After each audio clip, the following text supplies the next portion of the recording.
Good evening student, स्वागत है आपका मेरे यूट्यूब चैनल में। और आज हम लोग डिस्कस करेंगे स्किनर का सक्रिय अनुबंधन का सिद्धांत, जिसे हम ऑपरेट कंडीशनिंग थ्योरी भी कहते हैं। जैसा कि अब से पूर्व में हम लोग पावलोव का सिद्धांत पढ़ चुके हैं और थॉर्नडाइक का भी सिद्धांत पढ़ चुके हैं। इसी क्रम में आगे बढ़ते हुए अब हम पढ़ेंगे स्किनर का सिद्धांत। जो बीएफ स्किनर महोदय थे वो एक अमेरिका के मनोवैज्ञानिक थे। ठीक है, कहाँ के मनोवैज्ञानिक थे? अमेरिका के मनोवैज्ञानिक थे। इस टाइप के क्वेश्चन जो है आपके टेट और सी टेट में पूछे जाते हैं। ठीक है, तो इन्होंने इस सिद्धांत की रचना के लिए, इस सिद्धांत को करने के लिए इन्होंने चूहों पर और कबूतरों पर प्रयोग किए। किस पर किए? चूहों पर और कबूतरों पर बहुत सारे प्रयोग किए, जो कि बहुत सारे आगे चल के बहुत ज़्यादा महत्वपूर्ण सिद्ध हुए। तो आइए इनके जो कुछ, क्या कहना चाहिए, जो प्रयोग हैं उनके बारे में हम लोग जानते हैं। तो स्किनर महोदय ने कौन कौन से प्रयोग किए वो देखते हैं। चूहों पर प्रयोग करने के लिए स्किनर महोदय ने एक विशेष संयंत्र बनाया था। एक, ठीक है, विशेष संयंत्र बनाया था। यह संयंत्र स्किनर बॉक्स के नाम से प्रसिद्ध है। अगर क्वेश्चन पूछा जाता है कि उन्होंने जिस बॉक्स का प्रयोग किया था उस बॉक्स को हम क्या कहते हैं, क्या कह के संबोधित किया जाता है, तो आप बताएंगे कि इसे हम स्किनर बॉक्स के नाम से जानते हैं। भाई, थॉर्नडाइक महोदय ने जिस प्रकार से बिल्ली के प्रयोग के लिए उलझन पेटी, पजल बॉक्स का प्रयोग किया, वैसे ही स्किनर महोदय ने एक विशेष संयंत्र बनाया जिसका नाम आगे चलकर स्किनर बॉक्स के नाम से प्रसिद्ध हो गया। ठीक है ना। और स्किनर महोदय ने जब इसके लिए प्रयोग किया तो इन्होंने अंधकार युक्त, कैसा, जो बॉक्स प्रयोग किया वो कैसा था? अंधकार युक्त था, उसमें अंधेरा था, शब्द विहीनता, अर्थात उसमें आवाज़ भी नहीं जाती थी। ठीक है, और इसमें क्या किया उन्होंने? एक सकरा रास्ता था, एक बहुत ही सकरा पतला रास्ता था जिससे भूखे चूहे को उस ग्रिल में होकर गुजरना था और गुजरते हुए अपने गोल तक पहुंचना था। कहाँ पहुंचना था? अपने गोल तक पहुंचना था। ठीक है, देखिए कुछ इस तरीके का था वो। ये आपका चूहा है और इधर ग्रिल में होकर उसे पहुंचना था। लीवर था, लीवर। ठीक है, जब प्रयोग प्रारंभ होता है तो प्रारंभ में ये क्या करते हैं हमारे स्किनर महोदय कि निश्चित दिनों तक जो हमारा चूहा था, रेट था, इसको क्या किया इन्होंने? भूखा रखा। क्या रखा? भूखा रखा। ठीक है, जब उसे भूखा रखा इन्होंने तो आगे क्या किया? जब भूखा रखकर उसे भोजन प्राप्त करने के लिए सक्रिय रहने का प्रबंध कर लिया। देखिए, जब कोई व्यक्ति भूखा होगा तो वो सक्रिय हो जाएगा। किस कार्य के लिए? भोजन के लिए। किसके लिए? भोजन के लिए वो सक्रिय हो जाएगा। तो इसीलिए भूखा रखा गया, जिससे कि वो भोजन को प्राप्त करने के लिए क्या हो सके? सक्रिय हो सके। और इस प्रकार की व्यवस्था की गई थी उसमें। किस प्रकार की? कि चूहा जो है उपयुक्त मार्ग पर, कैसे मार्ग पर? उपयुक्त मार्ग पर, जो मार्ग ठीक है, सही है, उस मार्ग पर चले, उस मार्ग पर आगे बढ़े। ठीक है, लीवर पर चूहे का पैर पड़ता था, एक लीवर उसी में लगा हुआ था। किसमें? स्किनर बॉक्स में।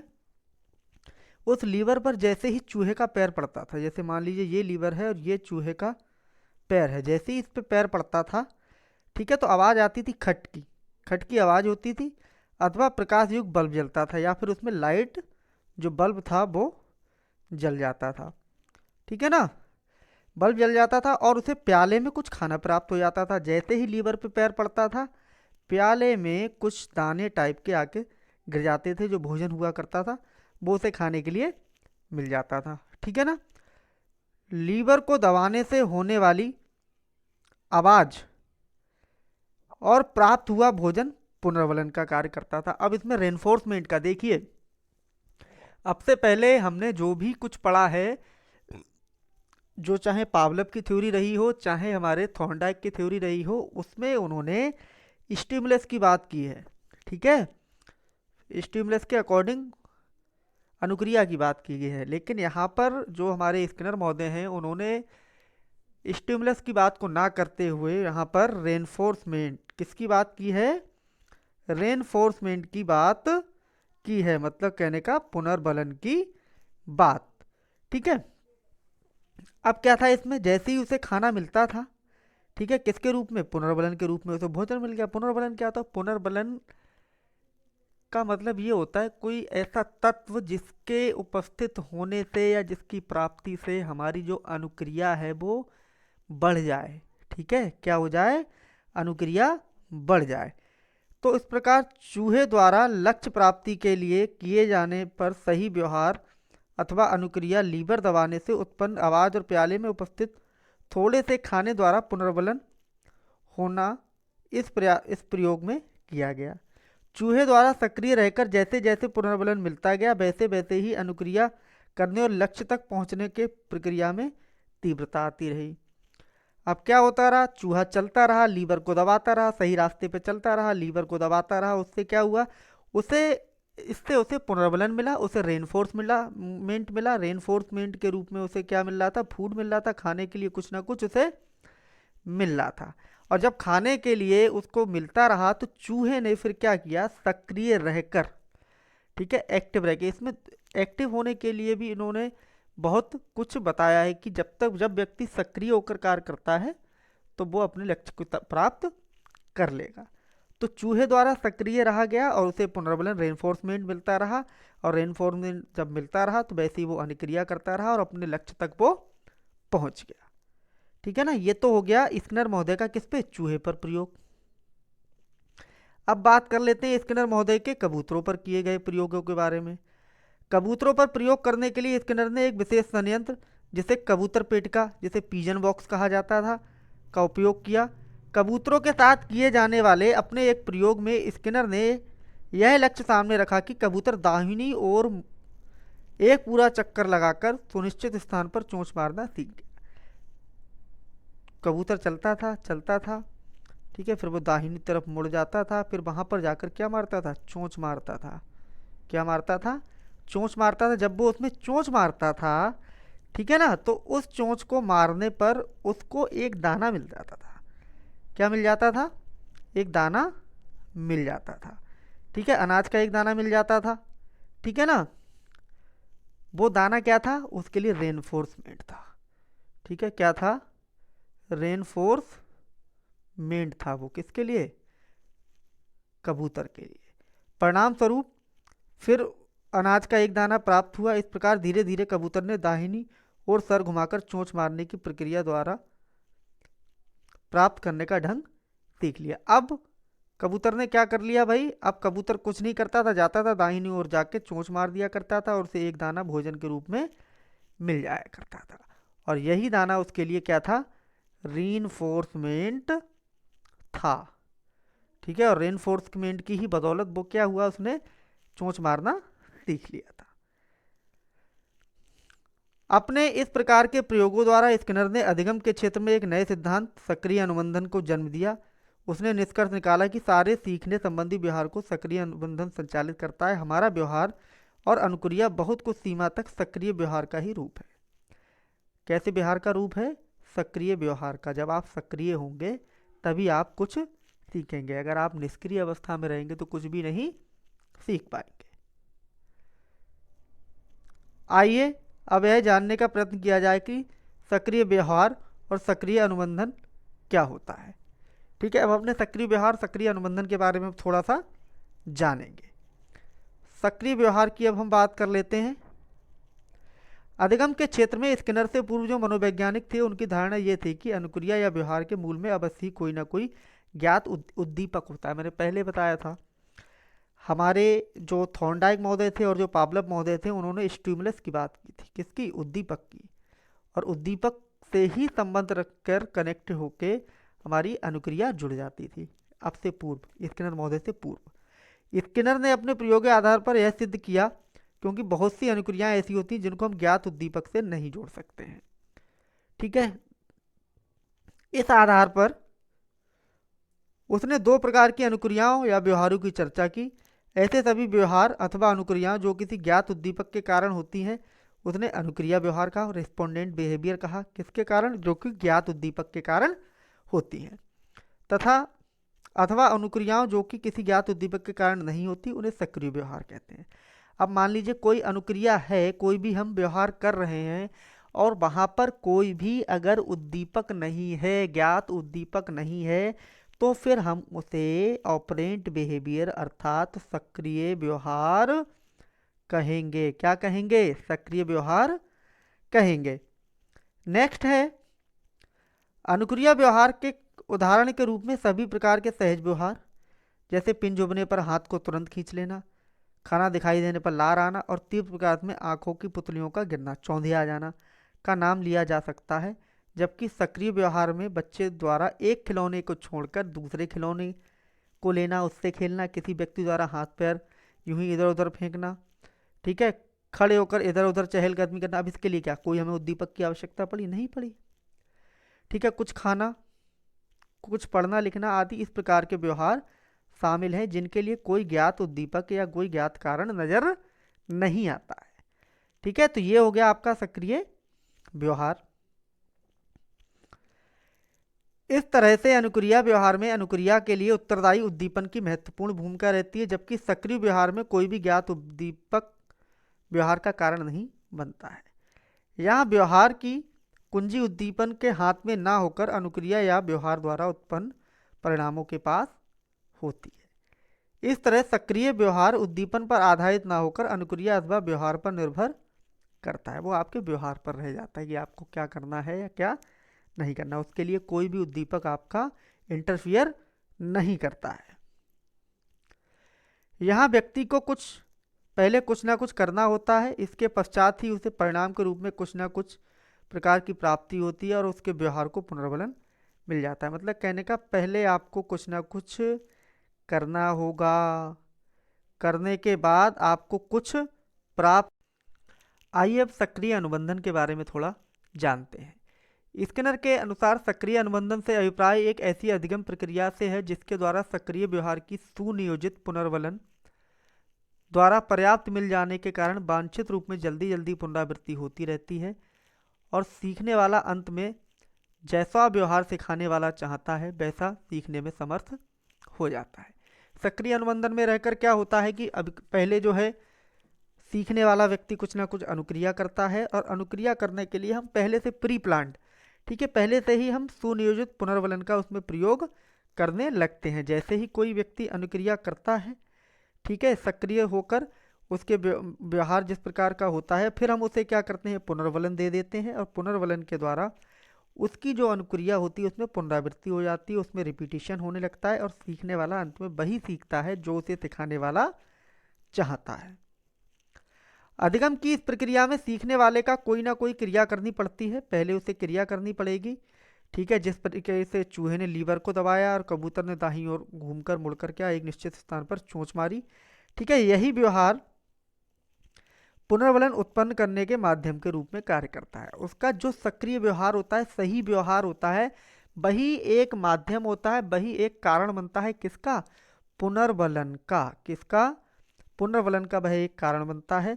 पुनर्बलन के रूप में भोजन पानी आदि के रूप में पुरस्कार की प्राप्ति होने पर सीखने वाला उसी व्यवहार की पुनरावृत्ति करता है। जब हमें कुछ मिलता है, ठीक है, जैसे मान लीजिए किसी एक बच्चे ने कक्षा में बहुत ही अच्छा भाषण दिया और शिक्षक ने उसे क्या पुनरावृत्ति मतलब क्या पुनर्बलन के रूप में उसे शाबाशी दे दिया, उसकी पीठ थपथपा दिया, एक पेन गिफ्ट कर दिया, ठीक है, तो उससे क्या होगा, उस बच्चे को क्या पुनर्बलन मिल जाएगा और वो बच्चा आगे चलकर होने वाले क्रियाकलापों में क्या करेगा, पार्टिसिपेट ज़्यादा से ज़्यादा करेगा, जिसके परिणाम स्वरूप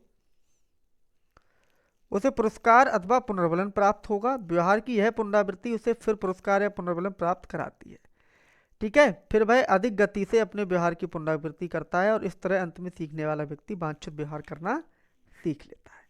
तो ये क्या हो गया आपका, ठीक है ना, ये आपका सक्रिय व्यवहार हो गया, नहीं सक्रिय अनुबंधन हो गया। अब हम लोग बात करेंगे सक्रिय व्यवहार और पुनर्बलन, ठीक है। पुनर्बलन सक्रिय व्यवहार को बल प्रदान करके वांछित व्यवहार के रूप में सीखने का कार्य में भरपूर सहायता देता है। रेनफोर्समेंट व्यवहार अथवा अनुक्रिया के घटने के पश्चात उसे पुनर्प्रदान करने से तात्पर्य कुछ इस प्रकार से है कि जिसके द्वारा उस प्रकार की अनुक्रिया अथवा व्यवहार के पुनः घटित होने की संभावना क्या होगी, वो बढ़ जाएगी। अगर हम किसी एक बच्चे को अच्छा कार्य करने पर रेनफोर्समेंट देंगे तो उसके उसी प्रकार के अच्छे कार्य को करने की जो प्रोबेबिलिटी होगी कि वो क्या होगी, संभावना होगी, वो क्या होगी, बढ़ जाएगी। ठीक है, किसी भी प्राणी द्वारा की गई अनुक्रिया अथवा व्यवहार को हम दो प्रकार से पुनर्वलन कर सकते हैं। ठीक है, कुछ दे सकते हैं उसे जिसे पाकर उसे अच्छा लगे, या हम उससे कुछ हटा सकते हैं जो उसे हटाकर भी अच्छा लगे। ठीक है, पहले प्रकार के पुनर्वलन को धनात्मक पुनर्वलन कहते हैं, जैसे भोजन, पानी, लैंगिक संस्कार, धन संपादन, समता, सामाजिक स्वीकृति आदि। दूसरे प्रकार का पुनर्वलन ऋणात्मक कहलाता है, नेगेटिव रेनफोर्सर। ठीक है, जैसे बिजली के आघात, डरावनी आवाज़ से हम उसे डराकर पुनर्बलित कर सकते हैं, उसे अपमानित करके भी पुनर्बलित कर सकते हैं, डांट फटकार भी उसे सकते हैं। ठीक है, आदि से बचने दूसरे पुनर्वलन के उदाहरण है। जैसे मान लीजिए किसी बच्चों को हमने डांट फटकार इन सब चीज़ों से बचा लिया, तो ये भी एक प्रकार का पुनर्वलन का प्रकार होगा। सक्रिय अनुबंधन द्वारा प्राणी को वांछित व्यवहार सिखाने की दिशा में पुनर्बलन अपनी भूमिका अच्छी तरीके से निभा सकता है, जबकि उसे यथोचित रूप में दिया जा सके। अब अगर हमें पुनर्बलन देना है तो पुनर्बलन किस प्रकार से दें, अब बात यहाँ पर आती कि पुनर्बलन हम किस प्रकार से दें। ये नहीं कि हर हर समय पुनर्बलन देते रहेंगे, कोई तरीका ही ना हो, कोई इसका मानक ना हो। तो यहाँ पर मानक भी बताए गए हैं कि किस प्रकार से हमें पुनर्बलन देना है। पहला मानक यह है कि सतत पुनर्बलन, कंटिन्यूस रेनफोर्समेंट शेड्यूल। यह 100% पुनर्बलन आयोजन है जिसमें सीखने वाले की प्रत्येक सही अनुक्रिया या व्यवहार को पुनर्बलित या पुरस्कारित किया जाता है। इसमें क्या होगा कि जब भी बच्चा सही अनुक्रिया करे, चाहे 1 करे, चाहे 100 करे, चाहे 1000 करे, जितनी बार सही अनुक्रिया करेगा उतनी बार हमें उसे पुनर्बलन देना है। किसी ने 100 अनुक्रियाएं की तो अर्थात हम उसे 100 बार पुनर्बलित करेंगे। नेक्स्ट पॉइंट है निश्चित अंतराल पुनर्बलन आयोजन। इसमें एक इंटरवल होता है, ठीक है, जो एक निश्चित अंतराल पर, जैसे मान लीजिए हर आधे घंटे पे देना है, हर 2 घंटे पे पुनर्बलित करना है। ठीक है, इस आयोजन में सीखने वाला को एक निश्चित समय के पश्चात पुनर्बलन दिया जाए। जैसे किसी प्रयोग में चूहे को 3 मिनट के बाद भोजन का कुछ अंश प्रदान करना, ठीक है, प्रदान करना, या फिर जैसे किसी नौकर को 1 सप्ताह के बाद वेतन देना। जैसे आप मुझी को मान लीजिए 1 महीना पूरा करने के बाद सैलरी प्राप्त होना, या आप कहीं और भी जॉब करते हैं तो महीना पूरा होने के बाद आपको सैलरी मिलना, तो वो क्या है, वो आपको पुनर्बलित करता है। ठीक है, ये क्या है, एक निश्चित अंतराल में आपको क्या है, निश्चित अंतराल पुनर्बलन कहलाता है ये। नेक्स्ट है निश्चित अनुपात पुनर्बलन आयोजन। इसमें एक अनुपात में दिया जाता है, इससे पहले अंतराल में दिया जाता था। इस आयोजन में यह निश्चित करके पुनर्बलन प्रदान किया जाता है कितनी बार सही अनुक्रिया करने पर पुनर्बलन दिया जाएगा। मान लीजिए किसी ने 10 सही अनुक्रियाएं की, ठीक है, तो उसे 1 बार पुनर्बलन दे दिया, या 50 सही अनुक्रियाएं करने पर 1 बार पुनर्बलन दिया जाएगा। ठीक है, जैसे उदाहरण के लिए 50 बार सही चोंच मारने पर 1 दाना देना, पूछे जाने प्रश्नों में से प्रत्येक 3 के ठीक उत्तर देने पर पुरस्कार देने की बात होना। जैसे मान लीजिए कोई क्विज चल रहा है तो आपको कम से कम उसमें उन्होंने रख दी क्या शर्त कि आपको 3 क्वेश्चन तो कर के जवाब देने ही देने हैं, उसके बाद ही आपको मिलेगा। अगर आप 2 देंगे तब भी आप बाहर हो जाएंगे, 1 देंगे तब भी बाहर हो जाएंगे। ठीक है, तो ये क्या हो जाएगा, निश्चित अनुपात पुनर्बलन आयोजन। 4th जो टाइप का है वो है परिवर्तनशील पुनर्बलन आयोजन। ये परिवर्तित होता रहता है, वेरिएबल होता है। कई बार पुनर्बलन प्रदान करने में निश्चित अंतराल और अनुक्रियाओं के निश्चित अनुपात का ध्यान नहीं रखा जाता, बल्कि उसे किसी भी समय कितनी भी अनुक्रियाओं के पश्चात प्रदान किया जाता है। इस प्रकार के पुनर्बलन आयोजन को परिवर्तनशील पुनर्बलन आयोजन का नाम दिया जाता है। इसमें ना तो कोई निश्चित एक अंतराल होगा, इंटरवल भी नहीं होगा, और ना ही इसमें कोई भी आपका क्या जो है इसमें अनुपात होगा, वेरिएबल भी इसमें नहीं होगा। जब मन चाहो तब इसमें हम क्या कर सकते हैं, पुनर्बलन दे सकते हैं। ठीक है, पुनर्बलन आयोजन को उपरोक्त प्रकारों की उपयुक्तता के बारे में अगर सोचा जाए तो सतत या अवच्छिन्न पुनर्बलन द्वारा जितनी शीघ्रता से व्यवहार में पुनर्वलित किया जाता है उतना ही शीघ्रता से पुनर्वलित ना करने पर व्यवहार में विलुप्तीकरण की संभावना बढ़ जाती है। देखिए सीधी सीधी बात है, ये क्या कहना चाह रहे हैं, जितना अगर हम रेनफोर्समेंट देते हैं तो अनुक्रिया भी बढ़ती है, और अगर हम रेनफोर्समेंट देना बंद कर देते हैं तो हमारी अनुक्रिया भी माइनस में चली जाती है, ये कह रहे हैं ये। ठीक है, सीखे हुए व्यवहार को कम से कम भूलने अथवा उसके विलुप्तीकरण की संभावना को कम करने की दिशा में परिवर्तनशील पुनर्बलन आयोजन सबसे अधिक उपयुक्त रहता है कि बच्चा भूल ना जाए। इसलिए वेरिएबल वाला जो होगा आपका वो हम उसे रेनफोर्समेंट देंगे। इस तरीके से पुनर्बलन के आयोजन शुरुआत में 100% प्रबंधन द्वारा की जानी चाहिए। शुरुआत में जब आप स्टार्टिंग करेंगे तो आप 100% वाला ही यूज़ करें, फिर उसके बाद निश्चित अंतराल, फिर निश्चित अनुपात। ठीक है, इस प्रकार से हम उसमें कर सकते हैं जिससे बच्चे के व्यवहार में हम परिवर्तन ला सकते हैं। अब हमने जो सक्रिय अनुबंधन का सिद्धांत पढ़ा है, इसका प्रयोग क्या है, इसका शैक्षिक निहितार्थ क्या है, ये भी देख लेते हैं। सक्रिय अनुबंधन का प्रयोग कहाँ कहाँ कर सकते हैं। तो सक्रिय अनुबंधन सिद्धांत अच्छे परिणामों की दृष्टि से एक अध्यापक से अपेक्षा करता है कि वह सीखने की प्रक्रिया और परिस्थितियों को इस प्रकार से नियंत्रित और आयोजित करे कि सीखने वाला उचित, ठीक है ना, पुनर्बलन द्वारा निरंतर आगे बढ़ने को प्रोत्साहित होता रहे और उसे सीखने में कम से कम असफलता और निराशा का सामना करना पड़े। तो इसमें सीधे सीधे क्या कहा जा रहा है कि टीचर को जो सीखने की प्रक्रिया के लिए क्या करना है, परिस्थितियों को क्या करना, नियंत्रित करना है और बहुत ही अच्छी तरीके से आयोजित करना है जिससे कि बच्चा असफल कम सफल ज़्यादा हो सके। नेक्स्ट है सक्रिय अनुबंधन सिद्धांत का प्रयोग व्यवहार परिमार्जन, ठीक है, बिहेवियर मॉडिफिकेशन, व्यवहार को चेंज करने के लिए भी हम अच्छी तरीके से कर सकते हैं।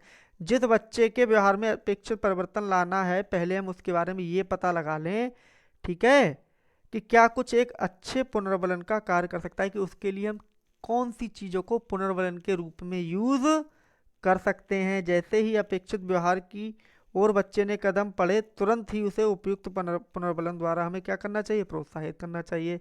जैसे मान लीजिए कोई बच्चा है बदतमीजी से बोलता है, तो उसके इस व्यवहार को हटाने के लिए, इसके व्यवहार को ये कम करने के लिए, अच्छा व्यवहार सिखाने के लिए, जैसे ही वो बदतमीजी के व्यवहार को छोड़कर अच्छी भाषा का प्रयोग करने लगे, सभ्य तरीके से बोलने लगे, तुरंत उसे शाबाशी हमें दे देनी चाहिए। ऐसा करने से बच्चे द्वारा अपेक्षित व्यवहार की पुनरावृत्ति अवश्य होगी।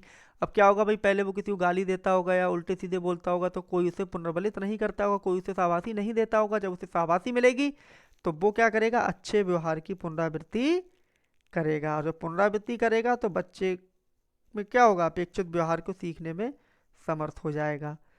नेक्स्ट है थर्ड पॉइंट, सक्रिय अनुबंधन सिद्धांत के अनुसार ताड़ना या दंड ना तो वांछित व्यवहार को सीखने में मदद करता है, ना ही बुरी आदतों अथवा व्यवहार को त्यागने में। दंड के द्वारा कुछ समय के लिए बच्चा गलत व्यवहार करना छोड़ सकता है। आपको ये सोचे कि भाई हमें नेगेटिव रेनफोर्समेंट यूज़ करना है, बच्चों को पीटना है, डांटना है, डपटना है, दंड देना है, ठीक है, तो इससे उसमें क्या होगा, परिवर्तन हो जाए, नहीं, बस थोड़े कुछ समय के लिए बच्चा हो सकता है कि व्यवहार गलत करना छोड़ दे, परंतु जैसे ही दंड का भय या उसका प्रभाव समाप्त होगा बच्चा फिर से वही काम करने लगेगा।